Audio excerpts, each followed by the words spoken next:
going to talk about the importance of studying history, but I think it's important to talk about the series in which we are beginning this morning. Now, we're doing this not to take away from any other lectureship, because there's a lot of good lectureships. And what I wanted to do is to stay off the topics they were already doing. And it started with kind of the idea of denominational doctrines. Because as I've preached at different congregations, people have always said, I want to learn more about this particular denomination, or I want to know where they all come from. And so this time last year, I was tossing around the idea we'd take a different denomination each year and examine their doctrines and have a resource for our denominational doctrines class. I went to the elders and I started to talk with them, and I believe it was Brother Lewis in particular that said, well, I want to know how it all fits into history. And I got to thinking about some things he said, and it kind of took a different direction. And as I went back to the drawing table, so to speak, and was working on this, the results is what you have before you. And it's really a 4-part series, and I'm going to just go ahead and throw this out there because we expect you to be here every year, because you don't want to miss out. Now, the book is there. We want you to take it. We want you to use it. There's digital copies of this book, and download those from the website at your convenience. But we're going to be using this book in our church history classes. And so we'll have a basis to go off in our courses. And this first year, we're dealing with up to 1500, 1501. And I've learned there's not exact years to cut these dates off. And so I'm kind of picking what looks good on a book cover to some degree, because if I pick some random year, people start, why that year? So 1501, we're going to pick up next year. And we're going to deal with the Reformation movement. Then the third year deal with the Restoration movement. And the fourth year will begin roughly around 1900, noticing more recent movements and their effect upon religion. And in particular, in all these lessons, what we hope is how do they affect the one true church? How does it affect us as Christians? Now, the first time I have 2 responses that I get from this. One is, oh, wow, that's interesting. The other response I get is, why are you doing that? And I realize it's somewhat different. But history, it's important to study. Now, if you want to define what history is, we can go to, and this is in your book, the definitions from Webster. It's what has happened in the life or development of a people, country, institution. It's a systematic account of this, usually in chronological order, with an analyst and explanation.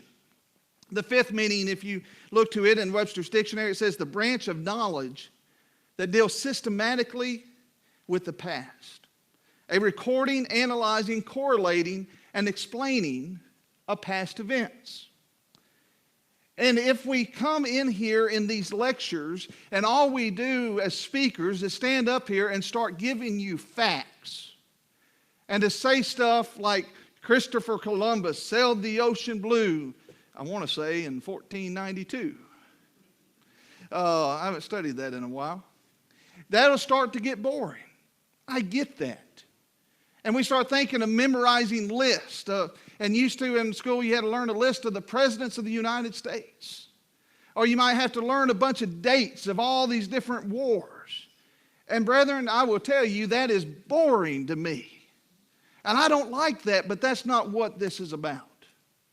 A true, rewarding, profitable study of history is one that is not merely a mental retention of facts and figures, but it should lead to an understanding from proper analyzation and correlation.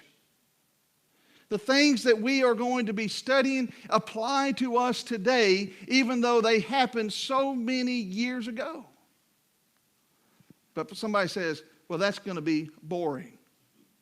Well, one, to our speakers in here, if it's boring, it's because of you.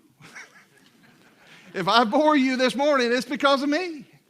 I get that, and we're going to try, and I have great confidence in every speaker on the program that they are capable and will make it interesting.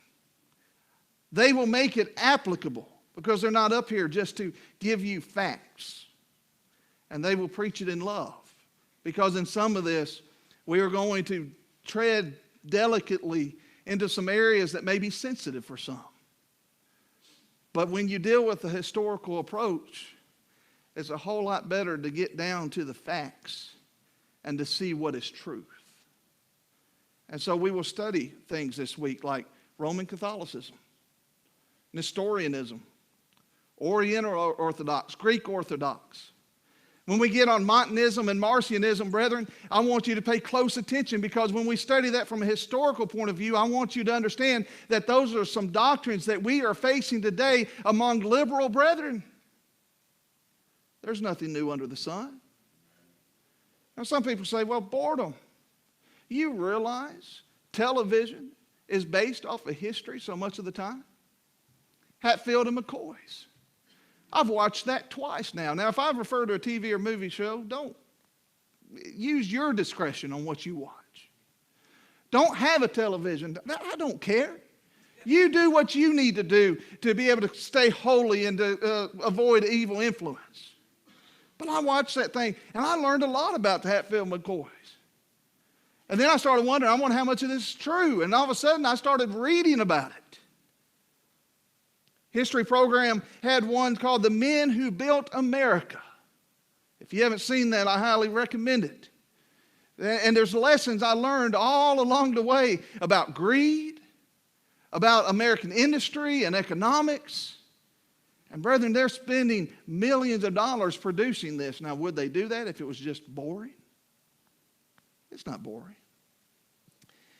Other people don't want to study history, though, because they don't want to see the truth.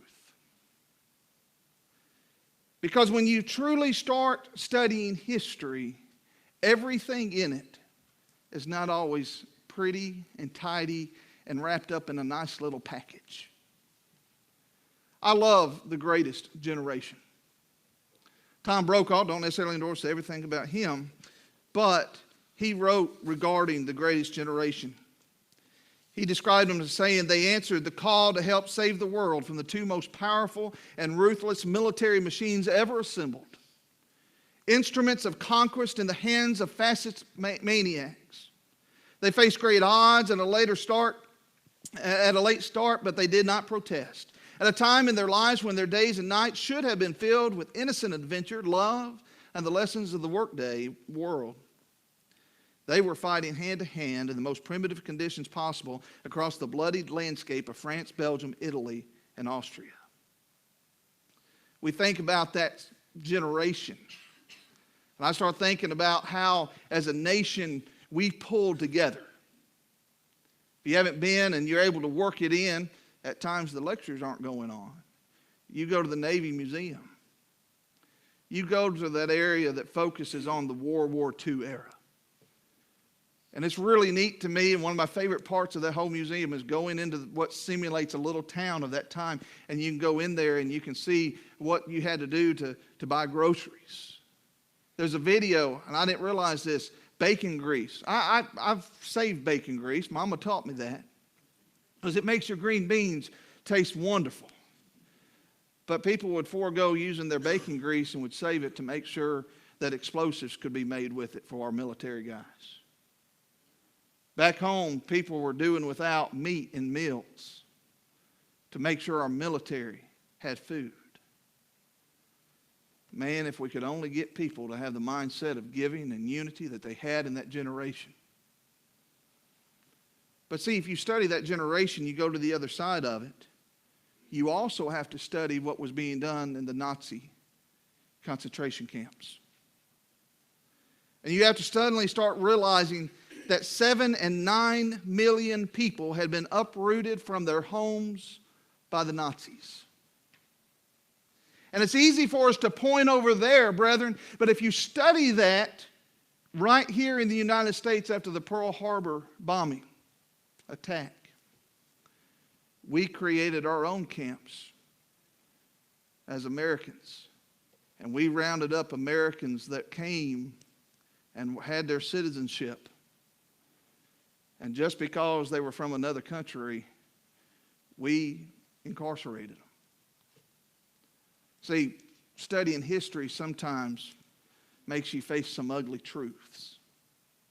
This week, we will see some ugly truths. Because when we start, as Brother Burleson is going to in the worship hour, when we start and we see this beautiful, harmonious Word of God, we see Christ and His glorious bride. And we see unity as it starts out in Acts chapter 2. And we see growth in that Lord's church. But very quickly, as Brother Bates is going to see, even in the New Testament, we start seeing departures. We start seeing the division that plagued the church. And then as we go forward and we have the ecumenical councils considered, we start seeing where sometimes laws are changed. We start seeing the division that's coming forth. We start seeing as we go into this where denominationalism is formed, and that's not what God desires for His church. And there's a point that these people professing Christianity are no longer the church.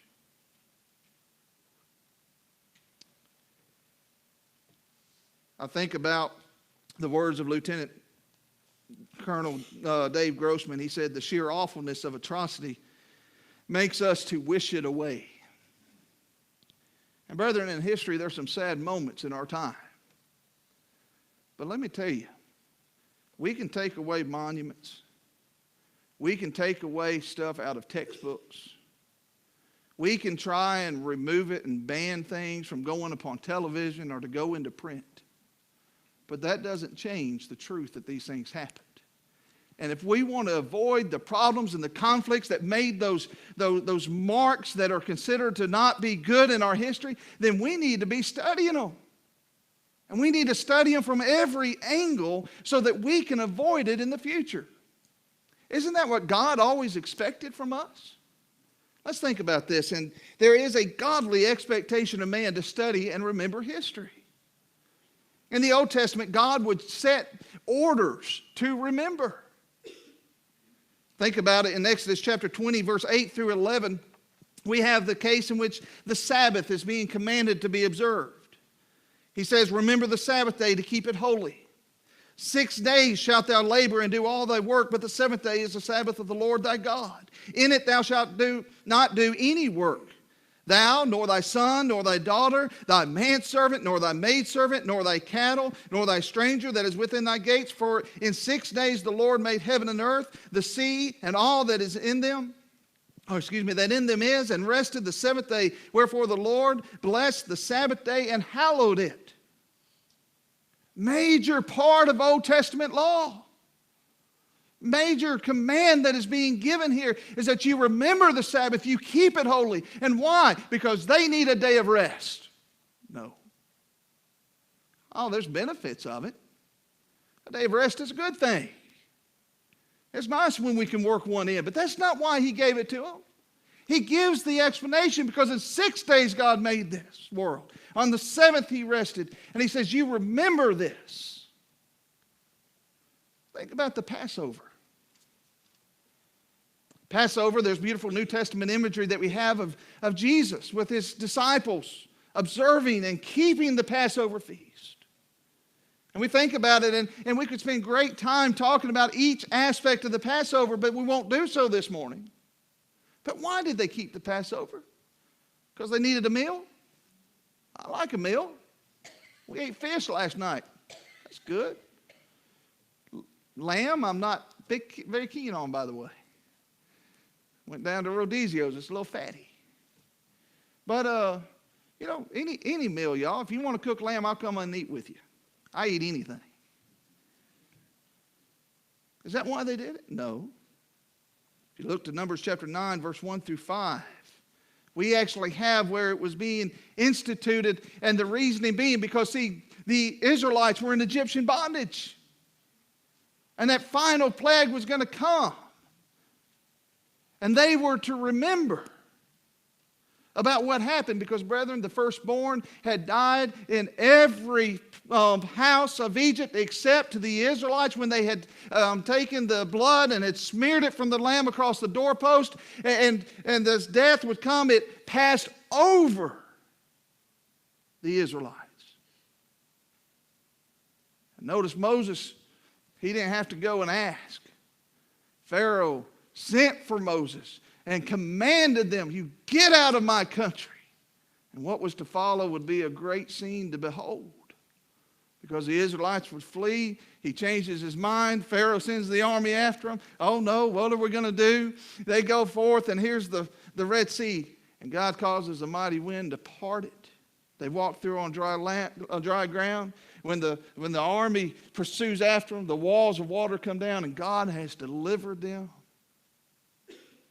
And the women begin to sing the song of Moses. Why were they to partake of the Passover over and over and over again? To remember. Because God has an expectation you learn from history. In Deuteronomy chapter 9 and verse 7.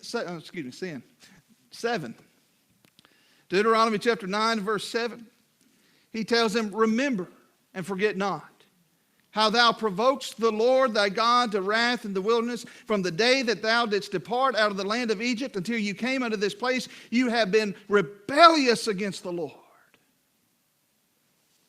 See, this goes back to that idea. We don't like to remember everything, do we? Y'all, I was the best son and kid my parents could ever have. I don't know what happened to my sister. I kept my room clean. I did everything right. That's if I choose just to remember those things. But y'all, when I remember the things and when I was rebellious, there's a few things that happen. One, it humbles me. Two, it makes me appreciate my parents all that much more. And God tells them, you remember how from the time I brought you out of Egypt you behaved. A command to remember. He tells them in Deuteronomy chapter 15, verse 15, thou shalt remember that thou wast a bondman in the land of Egypt, and the Lord thy God redeemed thee. Therefore I command thee this thing today. He's reminding them of the price that was paid. He's telling them, you remember how you got here. Now, we as parents know the importance of history, right? Don't some of you mothers remind your children? I carried you for 9 months. You realize what I have done for you? What are you doing? You're saying, look at the history. And you use it in your argumentation with your children. The New Testament, Romans chapter 15, verses 1 through 6. You know, that's the passage that, you know, you hear this sermon, you think, okay, we're going to go there as our base of our text. And you can't overlook it. Because certainly for those that would say we need to dismiss the Old Testament and stick in the New Testament, this is where we'd go. Because Paul's writing to the church at Rome. He tells them beginning in verse 1. We then that are strong ought to bear the infirmities of the weak and not to please ourselves. Let every one of us please his neighbor for his good edification. For even Christ pleased not himself, but as it is written, the reproaches of them that reproach thee fell on me. For whatsoever things were written aforetime were written for our learning, that we through patience and comfort of the Scriptures might have hope. Now the God of patience and consolation grant you to be like-minded one toward another according to Christ Jesus, that you be with one mind and one mouth, glorify God, even the Father of our Lord Jesus Christ. Now I want you to notice something. And I quote that verse a lot. The things written aforetime were written for our learning. And we say, see, we need the Old Testament. But brother, I want you to look at the context. He puts that right in the middle of a section that he's talking about how we treat one another. He wasn't trying to tell them why you need to study the prophets. He wasn't trying to tell them why they need to study the old law. He's saying, you need to understand this principle of what I'm teaching you is from the beginning. Jesus, whenever they came to him, questioning about Moses putting away a written form of divorcement, what did Jesus tell them? From the beginning it was not so. And if you want to know the design of marriage, brethren, you need to study history. Because you go back and in history you can see exactly what God intends. He intends one man, one woman for life. That's what he's designed it for. And when you study history, you're going to see what messes up when you start adding a plurality of wives to that. Because when you go to Abraham, and all of a sudden you see Sarah and Hagar, and you have a child being born to one man and multiple women, there's a problem there. Because there's a thing called jealousy. Brethren, I don't have to experiment and find out that I only need one good woman in my life after my mother to bring me into this world. Because I look through history every time it happens, what's the result? It's not good. You name the subject matter, we're being told in the New Testament, you remember this. Even in 1 Corinthians chapter 10, verse 1 through 15, they are told to remember about what happened in Egypt. What about on this table? I think ours says it too. This do in remembrance of me. And this morning we'll have our worship service and we will partake of the Lord's Supper the same way as we do every first day of the week. And why do we do that? Because we like grape juice? Because we like that unleavened Maz toast wafer? No. Because we are remembering and observing the sacrifice that Jesus paid for us. But what's the significance of that sacrifice, by the way, if we don't go back to Genesis chapter 12 and understand the promise made to Abraham? Or maybe we go back to Genesis chapter 3 and we see the punishment being doled out, and it talks about that the seed of the woman shall bruise the head of the seed of Satan. You realize how much we miss out on if we don't take the time to learn just a little bit of history? Think about Hebrews. You know, I was talking to the guys about length of sermons. I told them, eventually it gets to a point you don't worry about how long a sermon is. It's just, how am I going to fit it in? Because I could take the time this morning and start going through the book of Hebrews chapter 11, and we could spend the rest of the time right there. And we couldn't even make it all the way through. But we think about this chapter, and in particular, we think about how it relates to us and the concept of salvation. And it's quoted quite often in verse 6. But without faith, it is impossible to please him. For he that cometh to God must believe that he is, and that he is a rewarder of them that diligently seek him. Now, how does the writer of Hebrews explain this? How does he get this point through to those in whom he's writing? See, you go to verse 7, by faith, Noah. Now, if you don't study about Noah, that doesn't mean a whole lot to you, does it? Because you might think, hey, he went and built a little boat. I know a lot of people build a little boat.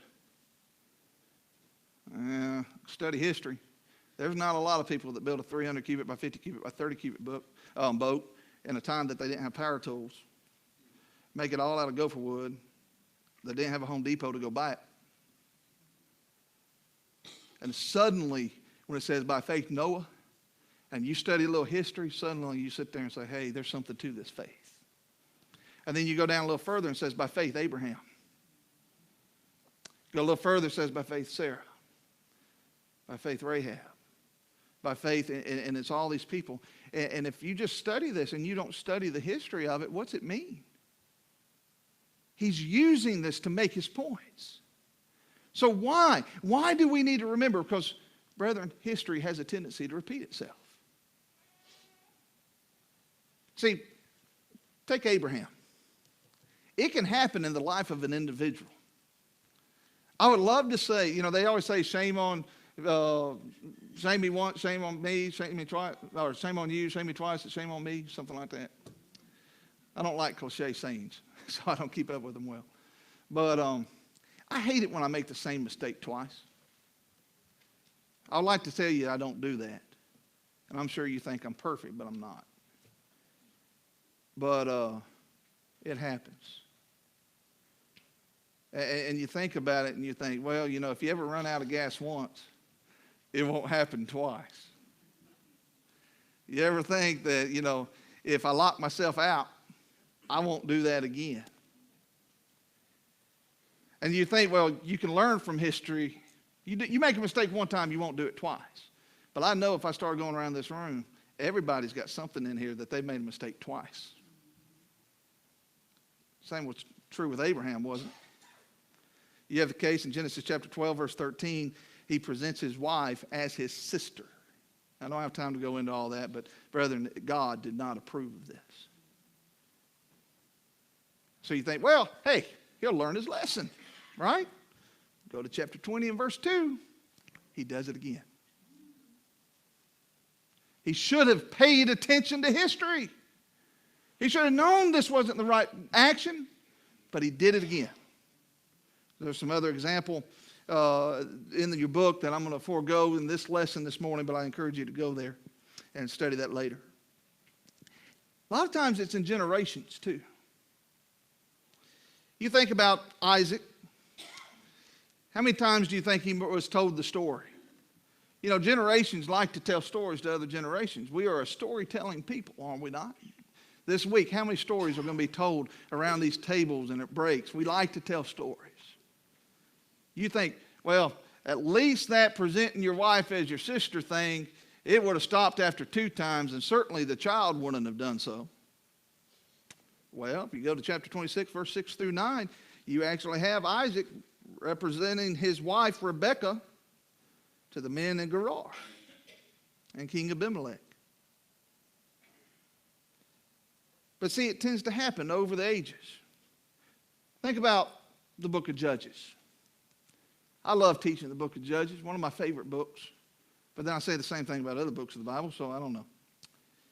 But the book of Judges, you have a cycle, 40 years. You have a generation come and they follow after God, but then they start to depart from God. Then the persecution comes. And then when the persecution comes, they get tired of the persecution, so they turn back to God. God sends a deliverer, a judge, and he delivers them from the persecution. And so then they're faithful for a little while, but then it comes again and they depart from God.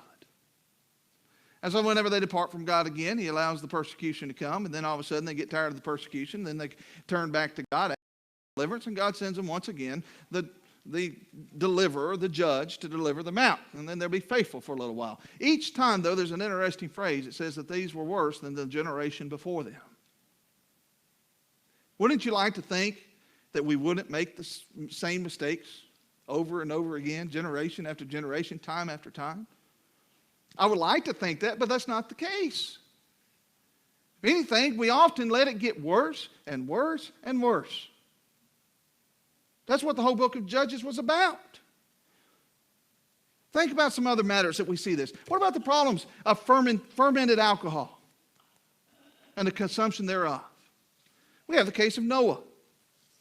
We have a case in which he is seen, and I can't imagine being Noah to have witnessed the destruction that he had.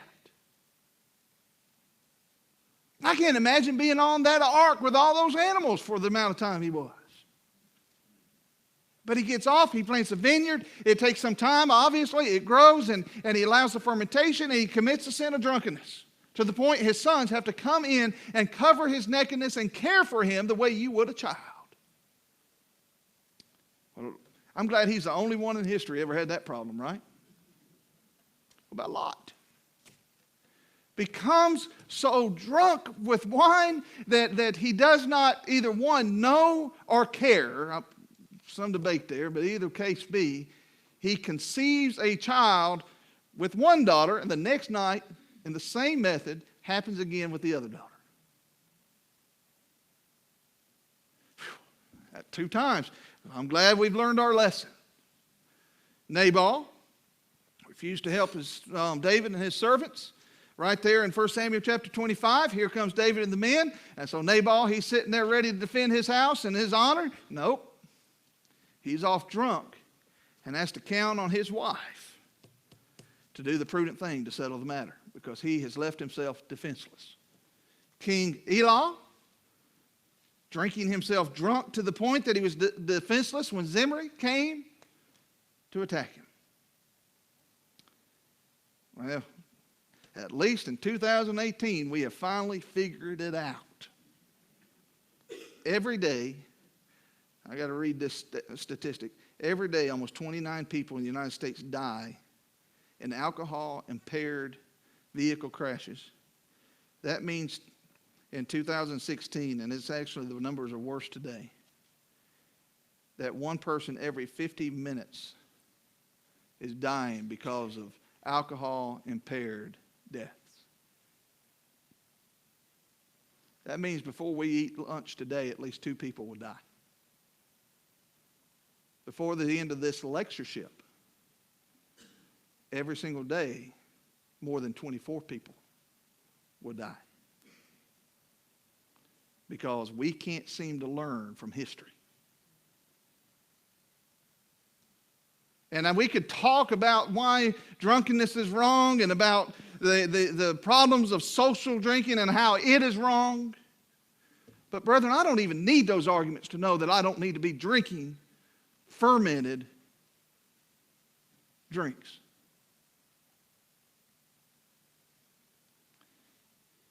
Let's take some lessons very quickly in the closing moment that we can learn from this time period. And I think there's going to be a lot of them. I told you, I have complete confidence in our speakers. And when I told them, I said, I need you to make a lesson that you cannot possibly preach everything. Because we need that for a book. But when you preach it, you don't have to preach everything that's in there. I don't want a man standing up here and just reading you a list of every pope that's ever been appointed to that position by a worldly institution. That would get boring, wouldn't it?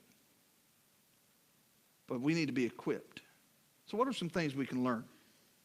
In his book, History of Christianity in the Middle Ages, from the fall of Rome to the fall of Constantinople, Cannon wrote, Christianity in the Middle Ages has been a concern of too few among English-speaking Protestant church historians.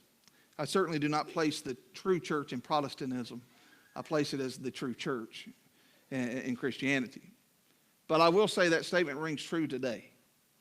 You start talking to your average Bible student, Christian, preacher, deacon, or elder, this time period is tough. Somebody in Georgia, I was over there, and they were coming up talking to me about our lectureship schedules, and they said, congratulations for having the lectureship with the hardest topics ever. Okay. I'm looking forward to this, guys, because I need to learn some more of this history. And I can't go and do all the research myself and get my work done, so I'm looking forward to this week. And then he sat there and he told me, he said, you also win the prize for the only lectureship that that preachers sit there saying, please don't call me, please don't ask me. We're not as familiar with this period of history, so why are we studying it?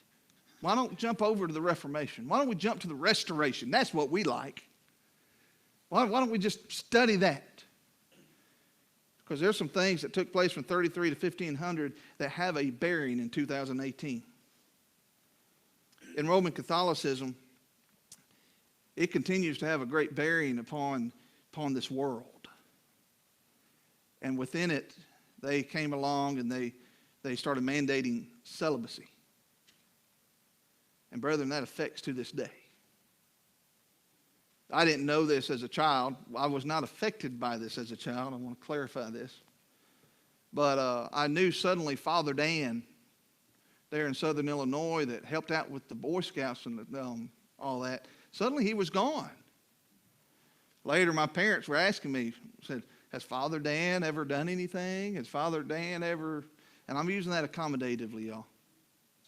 He ain't my father. And I was like, no. When I got older, I figured out he didn't move on his own, and it wasn't just time to move. But there was a problem with pedophilia. And if you look in the book, there's tons of, or several different references that are in that book telling you and explaining to you about the effect on this, that of the millions upon millions of lives that are being affected. Because they changed God's word. Because in 1 Corinthians 7, God clearly inspired that before a man is to burn in his lust, he better get himself a wife. But yet you have a religious organization decide to change that. Whenever you think about history and you study about the Muslims, brethren, if you will listen to what Ronnie's going to preach to you, If you will listen to these presentations that Jason and David will deliver to you, they talk about Muslims and the effect of Islam upon society.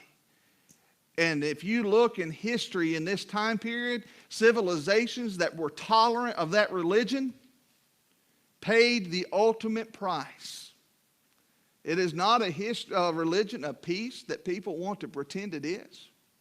They are not tolerant of others. And Christianity, Roman Catholicism, and the Muslims and Judaism have never coexisted in peace, and it will not start today. But how many times do you turn the news on and that's what they're trying to tell us? And you think about our government today and the policies that they're making, I wish they would be here and listen to these lessons, because if you would listen to this lectureship this week and you will study some history, you will see the absurdity of which our lawmakers reason things, thinking that somehow they're going to bring peace to the Middle East. Study your history, brethren. Study the Bible. You're going to see that's not going to happen. The importance of studying history, brethren, it's not boring. If we're looking at it, we can keep from making the same mistakes. And let me tell you something. We have been in the period of restoration, and this is what I'll leave you with in closing, is that we have been in the period of restoration movement. But those that have affiliated themselves to the true church, much of the departures I read about during my study of this time period, we're seeing happen in the church today. That's why we need to study history, so we don't go in the paths away from God, but to always turn back to Him. Thank you for your attention.